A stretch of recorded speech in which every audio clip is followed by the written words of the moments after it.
So is it true that you'll always have to struggle as a leader?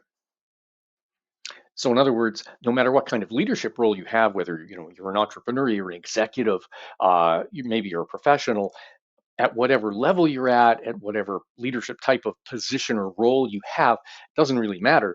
The question is, will you always have to struggle? And struggle, by struggle, I mean here, will you always feel overwhelmed? Will you always feel that there is a mountain of demands being made on you, that other people's demands are just crushing you, that there's so much to do, there's not nearly enough time, not nearly enough energy to get everything done? Will you always, in that sense, will you always struggle? Uh, and the answer is this, really, that there will always be challenges, but struggle is actually kind of optional. And that's kind of surprising. But the reason is perhaps even more surprising.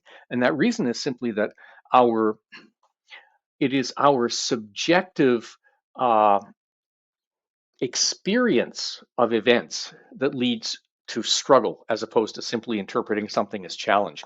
This is very often the case, and this is what we see with people who are really trying to get forward in life, really trying to make a difference. Is of course the amount of demands made on your time is going to go up, and number of challenges will go up. You'll be way outside your comfort zone more than you ever were. That's easily the way it is. But what we're finding is, because it's really our subjective interpretation of the stimuli coming in that constitutes whether something is categorized by our brain as struggle or simply as challenge.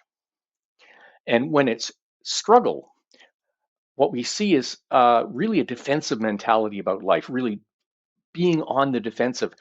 And people who are on the defensive in their professional careers typically find, when they go back, that they have been on the defensive in life chronically. They've really trained themselves that way. Now, there is a different way to go, an entirely other way to go that involves reconditioning our perceptions of reality to arrive at a much more satisfactory solution that really makes a huge difference in everyday life. And while that kind of goes beyond the scope of this video, I'll leave you with this.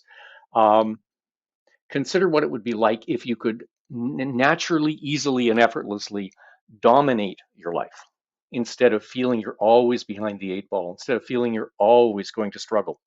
Anyway, I plan to do a workshop on that sometime soon, so you might want to keep an eye out for that. That's it for now. In other words, remember, struggle is optional.